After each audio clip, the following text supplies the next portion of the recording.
without sounding too judgy, the same state that failed to protect the borders of Israel on October 7th, 2023, has really failed to protect the most vulnerable survivors. I say that quoting the brother of a young woman, Shir Golan, who took her own life about a year ago. All eyes are on Hostage Square in Tel Aviv as the families and friends of the 20 living hostages still held by Hamas are anxiously awaiting news of their release. The deadline for Hamas to return them is due to expire at 10 o'clock our time tomorrow morning. But there have been some suggestions that some of the releases could happen earlier, sometime during the night. The US Vice President J.D. Vance has said that they could be freed any moment now, and the Israeli Prime Minister Netanyahu has said that they are ready to immediately receive the captives. Donald Trump, meanwhile, will land in Jerusalem tomorrow morning, where he will address the Knesset, the Israeli Parliament. Isaac Herzog, the Israeli president, says that Donald Trump will be made very welcome. We're anxiously and graciously looking forward to seeing President Trump tomorrow. President Trump will be received by masses of Israelis, by the nation of Israel, in gratitude and in a deep sense of friendship. And we admire him for his courage, for his leadership, for his stamina, for his commitment to bring our hostages back home and change the reality in the Middle East towards a better direction. Now, after addressing the Knesset, President Trump will head to Egypt, where he and around 20 other world leaders, including Keir Starmer, will attend a peace summit in Sharm el-Sheikh, where an agreement aimed at ending the war in Gaza will be signed. Look, there's a lot going on. Let's now catch up with the journalist Noga Tarnopolsky. She joins us live from Hostages Square in Tel Aviv. Noga, welcome to the show. Thanks for joining us.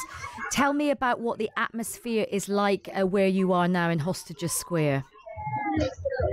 It's filled with anticipation, Aisha. It's a strange atmosphere. It's not yet celebratory. Maybe you can hear behind me. There's kind of very low-key music, I'd say.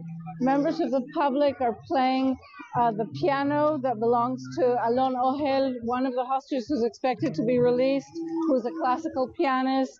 There are very soft songs. There's a sense of trepidation that something could still go wrong, but there are thousands of people around me, and I don't think they're going to leave the square until they see images of the hostages. So I expect this to be a night-long event here, and it's just people milling around, many embracing. Finally, you see some smiles here, some family members who have a clear sense of relief, family members of hostages whose lives were turned upside down on a Saturday morning and have become familiar faces in the Israeli public sphere.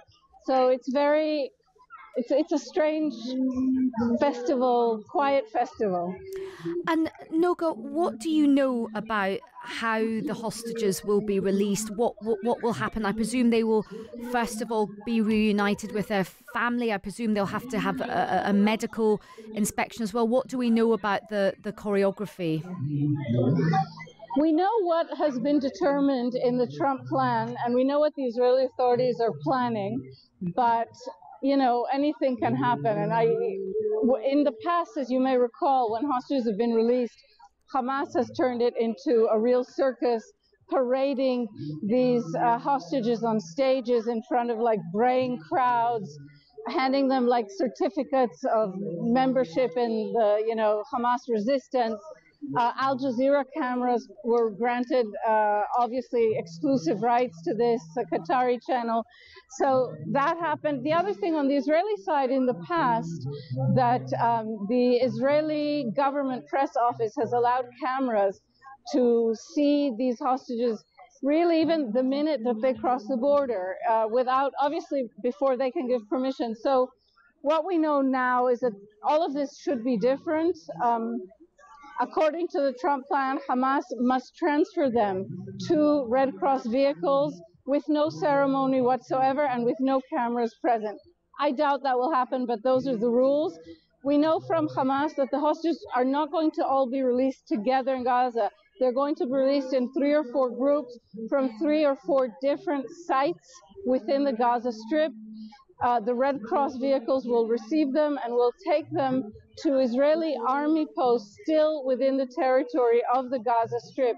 And there, the first sort of triage will take place. Those who are in the gravest medical condition will be immediately medevaced to hospitals that are waiting for them. Others will be put in army vehicles to cross the border, and their families will be waiting just across the border in an army base that really is on the border to see them. So again, we don't know. And what do we know about the release on the other side of Palestinian prisoners? When do we know about that side of the release? Let me add something I was remiss in not telling you. The Israeli Justice Ministry issued a very strict and strange directive just a few hours ago about the legal obligation to protect the privacy of these hostages. And my understanding is that this directive is a form of protest against the way their images were really used by Israeli government offices way before they could grant any permission to be seen. So that's that. Regarding the Palestinian prisoners, there is still some jockeying underway. Yesterday, Israel unilaterally changed some of the names on this list of about 2,000 Palestinian detainees and convicted prisoners. So there are about 250 prisoners convicted of murder who are being released. Obviously, that's very controversial in Israel. Hamas today is still jockeying, trying to get some of the names shifted and changed or added. This should happen immediately in the hours following the release of the hostages. I know that the bulk of the Palestinian prisoners have already been moved from the various jails in which they were being held. They've been taken to two high security jails near the West Bank, one of them, and near Gaza, another of them. And that part of the preparation is quite advanced and underway. Okay, that's very useful to know. And look, Noga, the other thing I wanted to ask you about, I've been following you on social media, as I always do, and your feed is worth following.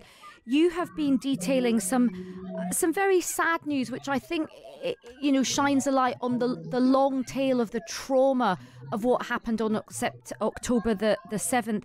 A number of people have taken their lives as a consequence of what happened then. Do you want to just talk to us briefly about that? Because I've been quite moved about what you've been highlighting. Yes, I mean, without sounding too judgy, the same state that failed to protect the borders of Israel on October 7th, 2023, has really failed to protect the most vulnerable survivors. I say that quoting the brother of a young woman, Shir Golan, who took her own life about a year ago. He was responding to a real spate of suicides that are related to this war. Just in the months of July and August, 8 Israeli soldiers in active service took their own lives. And in the last 2 days, there have been 2 cases. I'm sure there are others we don't know about because there's no official follow-up. But one young man, age 30, Ro'i Shalev, whose fiance was shot and killed next to him. He was shot and survived. Their best friend was shot and killed. They were all hiding under a car outside the Nova Festival. So he lost a close friend and his fiance hiding under a car. His mother took her own life 8 days after this disaster. And yesterday he posted truly a heart-wrenching Instagram post saying, "I can't continue to live with this pain. Please forgive me." A really heartbreaking post. And an hour later, he was found incinerated in his car, which is very significant because that's how so many of the Nova victims were killed. Well, Noga, that's a very somber note on which to finish, but a reminder of just the deep trauma that happened on that day. And I think there's so many, there's physical scars from what happened on October the 7th, and there's very, very deep sort of mental health and psychological scars for what happened on that day, and of course what's happened afterwards. And it's really important to remember that. Noga, thank you so much. No doubt we will keep in touch with you, and if anything breaks, you can come and update us. That's Noga Tarnopolsky, who's speaking to us there from Hostages Square in Tel Aviv.